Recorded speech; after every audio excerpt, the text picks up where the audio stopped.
Assalamualaikum warahmatullahi wabarakatuh. Selamat pagi anak-anak. Bagaimana kabar kalian pada pagi hari ini? Bapak harap kalian semua dalam keadaan baik-baik saja.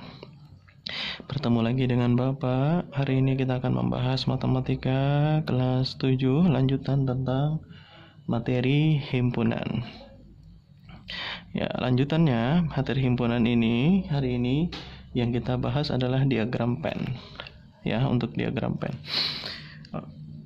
Bapak harap kalian masih tetap semangat ya, walaupun kita masih dalam keadaan seperti ini belajar di rumah. Kalian tetap semangat karena belajar itu sangat penting bagi kalian dan bagi masa depan kalian. Oke. Langsung saja kita membahas tentang diagram pen sekarang. Nah, suatu himpunan itu dapat dinyatakan dengan cara menuliskan anggotanya dalam suatu gambar atau diagram ya, yang dinamakan dengan diagram pen. Jadi diagram yang menggambarkan anggota-anggotanya itu namanya adalah diagram pen, yang dikenalkan oleh ahli matematika yang bernama John Penn ya, lahir dari 1834 dan meninggal pada 1923. Adapun aturan dalam membuat diagram Penn yang pertama adalah menggambar sebuah persegi panjang untuk menunjukkan semesta dengan mencantumkan huruf S di pojok kiri atas. Jadi langkah pertama kalian menggambar diagram pen itu adalah kalian gambar dulu sebuah persegi panjang.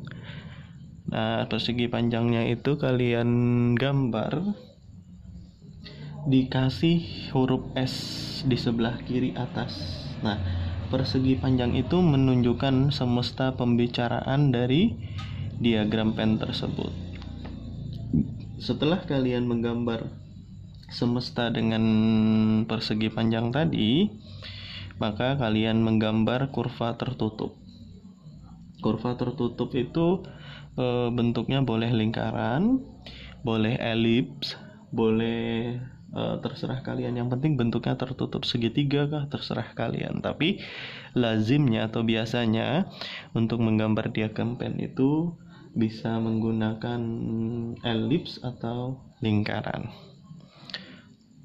Dan diberi nama di atasnya sesuai nama himpunan yang ada. Jadi jangan lupa kalian memberi nama himpunannya. Oke, yang ketiga, memberi noktah atau titik di depan masing-masing anggota himpunan yang kalian tuliskan tadi. Oke, nah adapun macam-macam diagram pen adalah sebagai berikut. Yang pertama, gambarnya seperti ini. Himpunan A, lihat kan persegi panjang dulu ya, jangan lupa dikasih S. S itu artinya semesta. Nah, himpunan B di dalam himpunan A. Jadi ada lingkaran diberi nama B dan ada lingkaran diberi nama A, dan B itu berada di dalamnya. Maka itu dinamakan dengan himpunan bagian.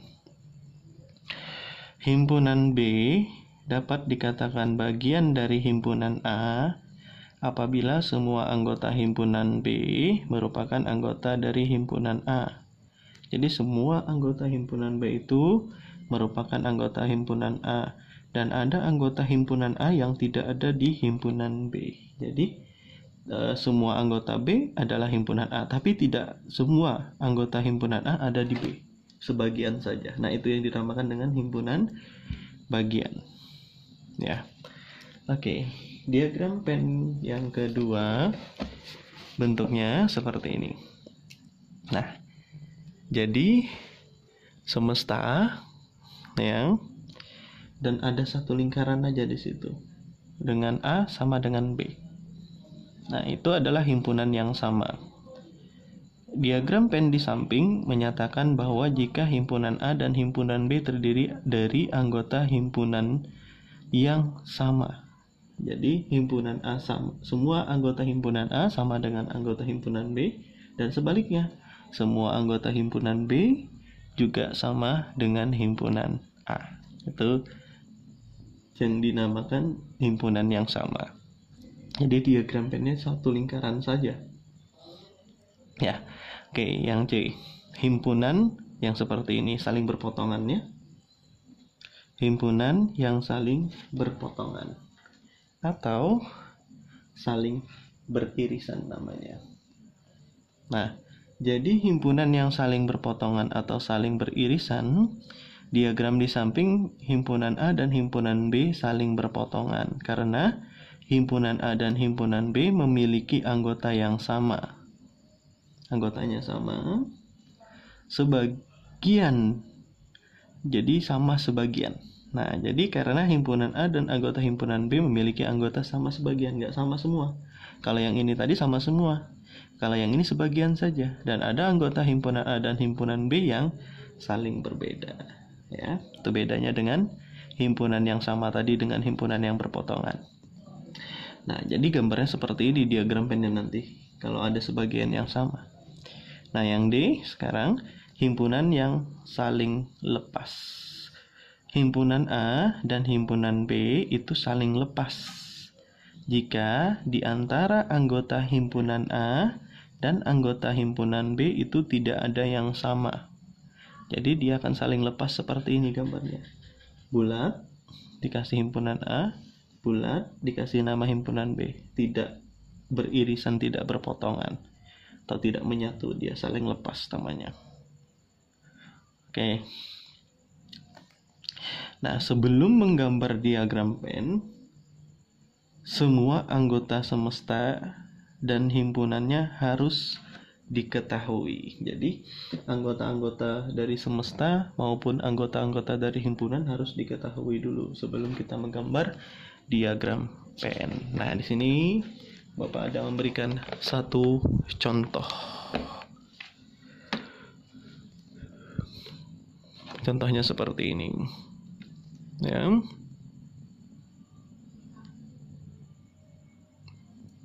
Contoh. Diketahui himpunan-himpunan sebagai berikut. S bilangan cacah kurang dari sama dengan 10. A faktor dari 10 dan B X di mana X kurang dari sama dengan 10, X anggota bilangan genap. Penyelesaiannya, pertama kita harus tahu dulu anggota masing-masingnya. Seperti keterangan tadi ya. S-nya bilangan cacah kurang dari sama dengan 10. Berarti bilangan cacah itu dimulai dari 0. Dan batas maksimalnya kan ada kata sama dengan, berarti 10. Jadi semestanya dari 0, 1, 2, 3, 4, 5, 6, 7, 8, 9, dan 10. Nah, jadi anggotanya kita tulis dulu.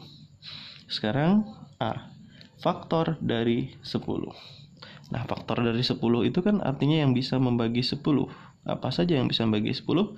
Dia bisa dibagi 1, hasilnya kan 10. Jadi dia juga bisa dibagi 10. Dia bisa dibagi 2, hasilnya adalah 5. Berarti juga nanti juga bisa dibagi 5. Nggak bisa dibagi 3, nggak bisa. Dibagi 4 nggak bisa. Dibagi 5 bisa, tapi sudah ada di sini. Maka faktor dari 10 itu adalah 1, 2, 5, dan 10. 1, 2, 5, 10. Oke, sekarang yang B. X di mana X kurang dari sama dengan 10, X anggota bilangan genap. Nah, berarti bilangan genap. Karena di sini ada kata sama dengan, maka 10-nya termasuk kalau dia bilangan genap 10 itu. Ya, ternyata 2, 4, 6, 8, 10. Ya, masuk ya, karena dia pakai sama dengan. Nah, nanti kalau misalkan di sini tidak ada kata sama dengannya, berarti dia hanya sampai 8. Nah, sekarang kita lihat. Himpunan A dan himpunan B, apakah sama semua anggota himpunan A dengan himpunan B? Tidak. Maka dia bukan himpunan bagian. Maka yang pertama sudah tidak.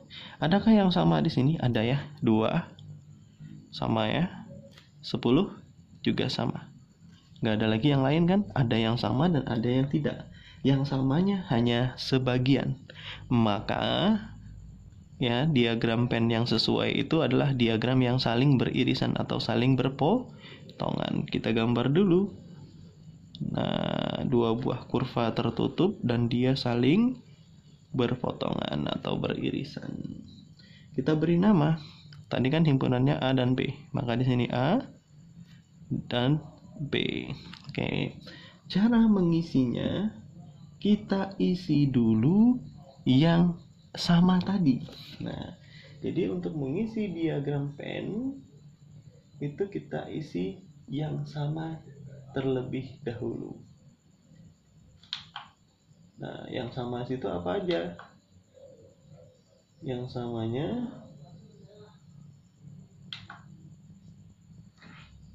2 dan 10. Maka mengisinya yang sama itu di tengah sini. Nah, kita kasih noktah tadi ya, 2 yang sama ya, dan 10. Oke. Itu yang sama. Nah, setelah yang sama tadi ditulis di situ, maka kita tulis lagi anggota himpunan A yang tidak sama. Ini kan himpunan A ya. Nah, himpunan A yang tidak sama itu adalah 1 dan 5, ya kan? 1 dan 5. 1 dan 5, tapi jangan di tengah. Tapi ingat, masih dalam lingkaran A. 1, 5. Oke. Sudah. Nah, selanjutnya begitu juga untuk B. Sekarang kita lihat, ini kan lingkaran untuk B. Nah, yang sama tadi 2 dan 10. Yang tidak sama masih 4, 6, 8. Maka di lingkaran B masih, tapi tidak di tengah-tengahnya ya. Kita kasih 4, 6, 8. Terserah kalian mau di mana saja letaknya, yang penting masih dalam keadaan dalam lingkaran B. Dan jangan masuk yang tengah-tengah tadi. Nah, setelah kalian sampai di sini ya, 1, 2 ya kan, 5, 10, 4, 6, 8. Nah, sekarang lihat di himpunan semesta. Semesta tadi kan mulai dari 0, 1, 2, 3, 4, 5, 6, 7, 8, 9 sampai 10. Yang belum ada ditulis di sini, kita tulis di dalam kotak tapi di luar lingkaran A dan B. Seperti misalkan 0. Ada nggak 0 di sini?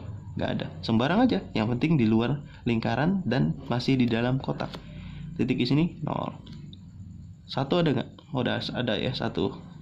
2 ada. Ada 3? Nggak ada ya, 3. Sembarang. Taruh sini boleh. Mau di sini pun juga boleh. Yang penting jangan di dalam lingkaran dan jangan di luar kotak. Ya. 3. 4 ada, 5 ada, 6 ada, 7 nggak ada. Tulis lagi 7 ya. 8 ada, 9 nggak ada. Tulis taruh sini boleh 9. Mau di sini pun juga boleh 9. Nah, 10 sudah ada ya di sini. Nah, karena sudah semuanya, maka inilah diagram pen yang kita buat dari contoh di situ. Oke, mudah ya membuat diagram pen. Selanjutnya, sekarang kita masuk ke sifat-sifat himpunan. Nah, yang pertama yaitu kardinalitas himpunan. Kardinalitas himpunan itu dapat diartikan sebagai ukuran banyaknya elemen atau anggota yang dikandung oleh himpunan tersebut. Jika suatu himpunan A, banyaknya anggota himpunan A itu dilambangkan dengan NA. Berarti kalau himpunannya B, banyaknya anggota dari himpunan B itu bisa kita tulis NB. Kalau anggotanya C, banyaknya anggota himpunan dari C adalah NC. N kecil ya, N dalam kurung C gitu ya. Dua buah himpunan itu dikatakan ekuivalen. Nah, ekuivalen jika memiliki jumlah anggota yang sama. Jadi dia dikatakan ekuivalen kalau jumlah anggotanya sama. atau dikatakan memiliki kardinalitas yang sama. Jadi dia dikatakan ekuivalen kalau jumlahnya sama. Oke. Nah, di sini ada contoh ya. A kumpulan huruf vokal dan B X di mana X kurang dari 10 dengan X anggota bilangan ganjil. Tentukan NA dan NB.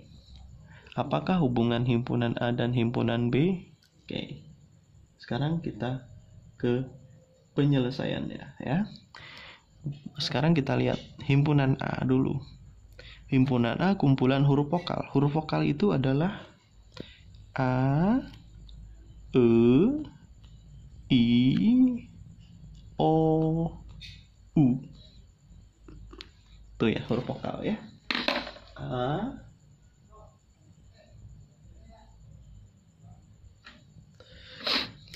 E, I, O, U.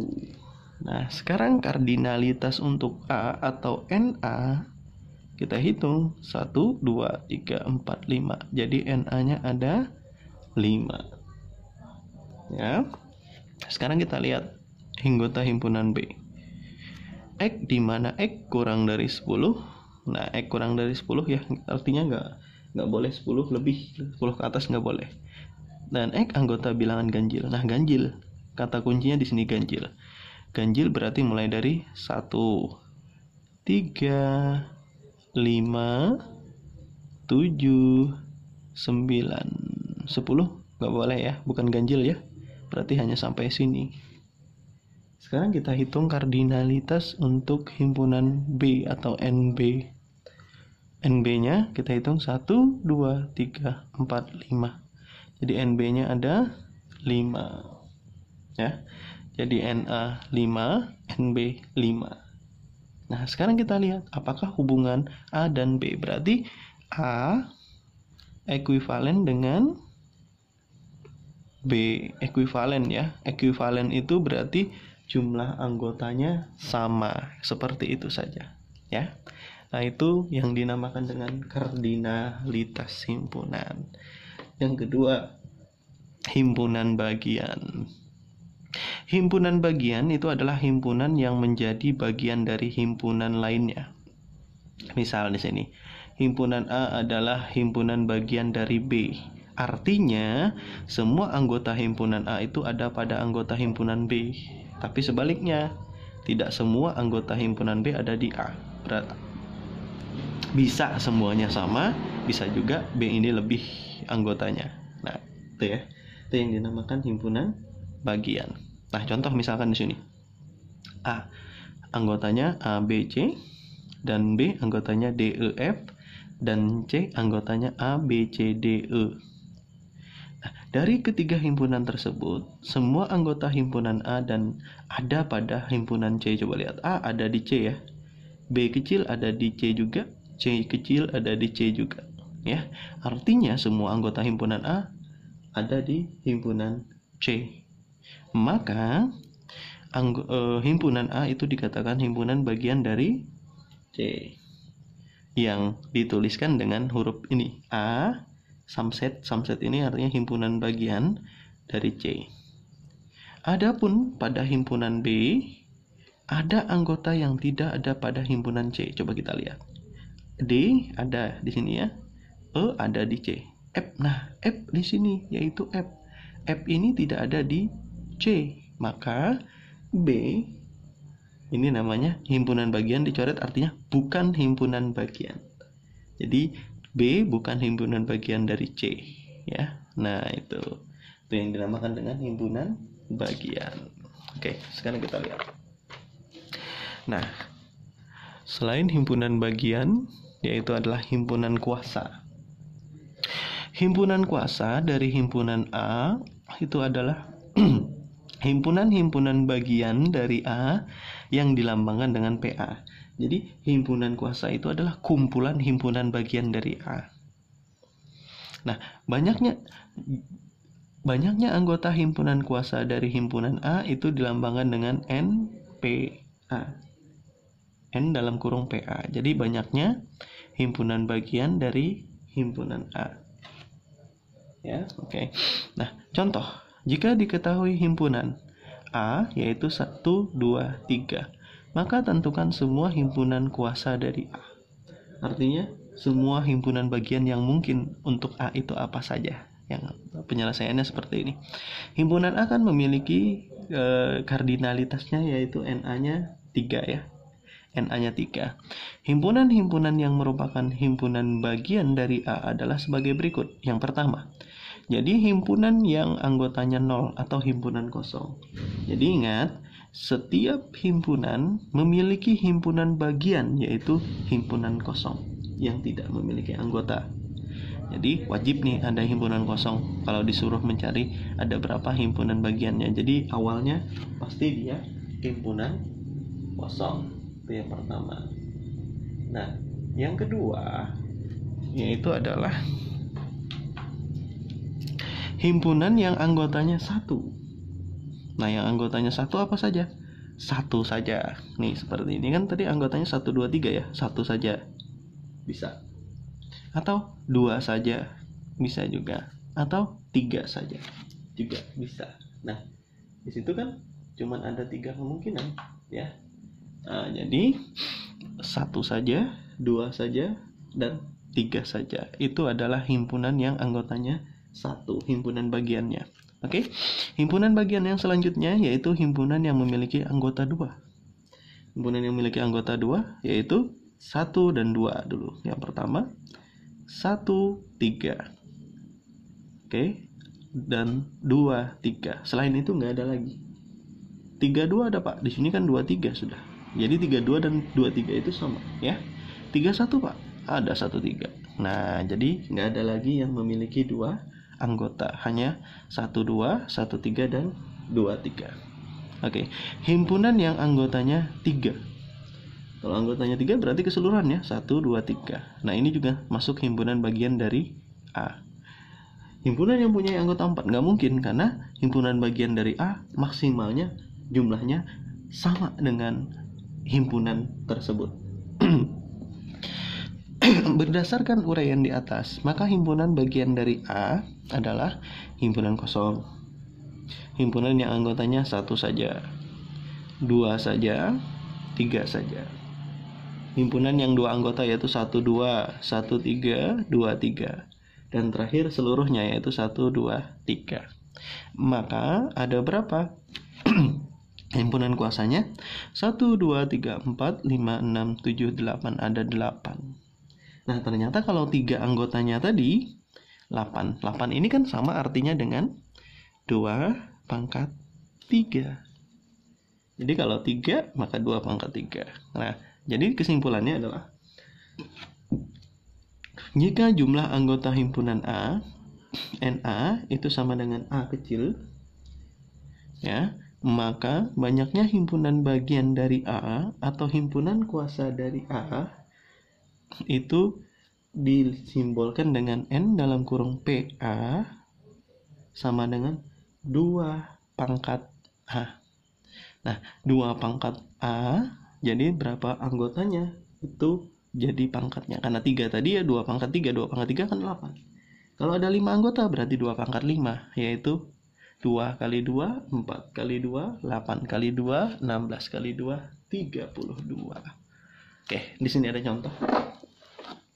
Ya, perhatikan.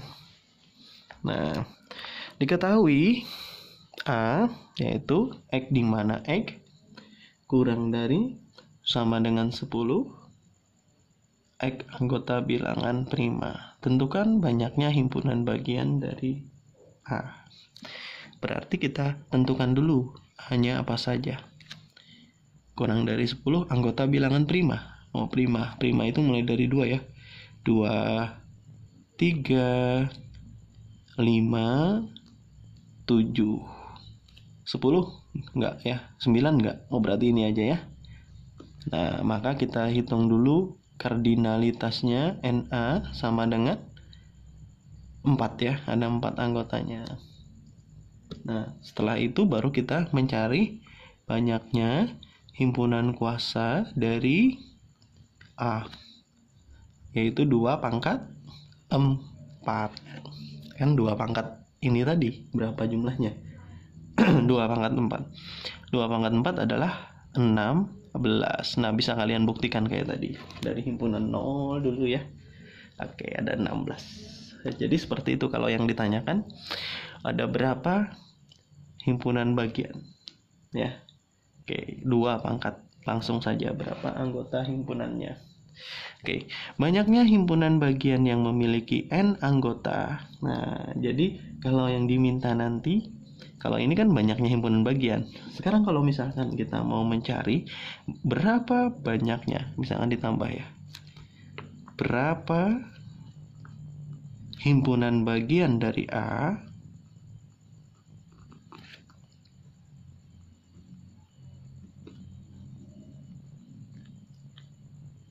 yang memiliki 3 anggota. Nah berarti ini jangan mencarinya pakai 2 pangkat 3 ya. Maka ini banyaknya himpunan bagian yang memiliki N anggota ternyata memiliki hubungan dengan pola bilangan pada segitiga Pascal. Nah, apa itu segitiga Pascal? Segitiga Pascal itu adalah segitiga di mana dia yang paling puncaknya itu adalah 1. Jadi kita tulis dulu paling puncaknya 1. Ya. Setelah itu di sini juga ujung-ujungnya juga 1. Jadi puncaknya 1, ujung-ujungnya 1. Sekarang tengah-tengah seperti ini.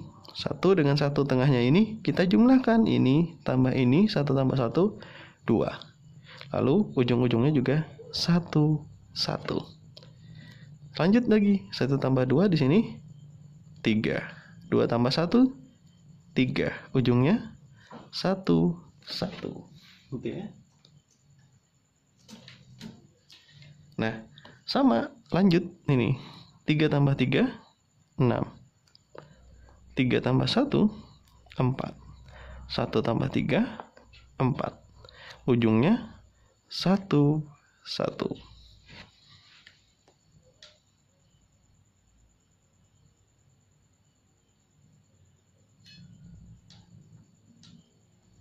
Nah, sekarang lanjut. 6 tambah 4 10. 4 tambah 1 5. 4 tambah 6 10. 1 tambah 4 5. 1. Dan seterusnya. Ini namanya adalah pola segitiga Pascal. Nah, ini kegunaannya apa? Kegunaannya kita bisa mencari banyaknya himpunan bagian tadi. Kalau di sini, ini untuk jumlah anggota ya, nih. Jumlah anggota.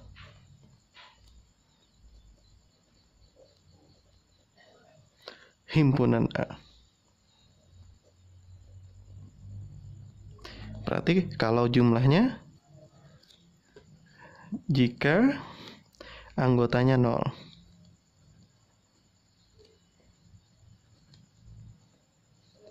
Kalau ini jika anggotanya 1. Nah, ini jika anggotanya 2. Ini jika anggotanya 3. Kalau yang ini jika anggotanya 4. Kalau yang ini jika anggotanya 5. Dan masih banyak lagi, bisa dan seterusnya. Berarti tinggal tambah ya. 1 tambah 5, 5 tambah 1 6. 10 tambah 5 15. 10 tambah 10 20. 5 tambah 10 15. 1 tambah 5 6. Seperti itu ya.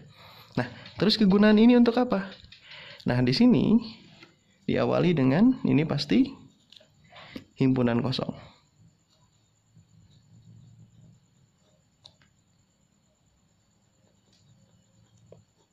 kosong. Ya. Kalau ini memiliki satu anggota.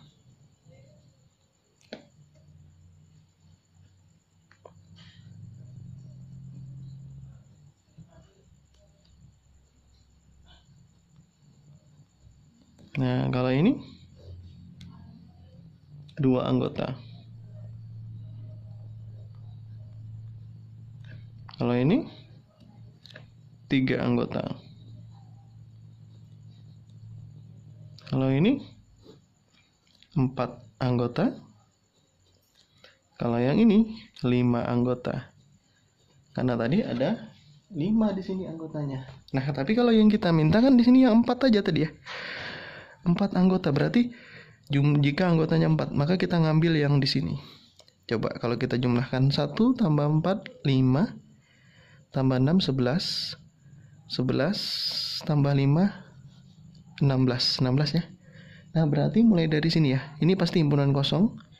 1 anggotanya, 2 anggotanya, 3 anggotanya, 4 anggotanya. Tadi yang minta 3 anggota. Nih, 3 anggota yang ini. Berarti ada berapa yang memiliki 3 anggota? Iya, betul, ada 4. Nah, caranya seperti itu. Kalau pertanyaannya ada berapa? Ya. Oke. Selanjutnya. Nah, yang terakhir materinya yaitu adalah kesamaan 2 himpunan. Ya. 2 himpunan X dan himpunan Y itu dikatakan sama jika dan hanya jika X anggota atau X himpunan bagian dari Y, jadi anggota himpunan X sama dengan anggota himpunan Y. Begitu juga Y anggota himpunan bagian dari Y. Jadi X, jadi sama ya. Anggota himpunan X sama dengan jumlah anggota himpunan Y. Dan setiap anggotanya sama dengan ya X-nya dengan Y, sama semuanya. Nah, dinotasikan kalau sama itu X sama dengan Y. Nah, itu adalah dari jenis-jenis himpunan ya. Sifat-sifat himpunan. Nah, demikian penjelasan dari Bapak tentang himpunan pada hari ini. Semoga kalian dapat memahaminya dengan mudah. Dan walaupun video singkat ini dapat membantu kalian memahami, kalau masih belum paham, kalian bisa mencari bahan-bahan penunjang lainnya di Google. Silahkan manfaatkan internet untuk memahami materi kita, karena kita dalam kondisi masih dalam sekarang ini, jadi mau tidak mau kita harus beradaptasi belajarnya seperti ini. Mudah-mudahan pandemi ini dapat berlalu, nanti kita bisa bertemu lagi di dalam pembelajaran seperti biasa dengan tatap muka. Bapak salah hilap mohon maaf. Wabillahi taufiq wal hidayah. Assalamualaikum warahmatullahi wabarakatuh.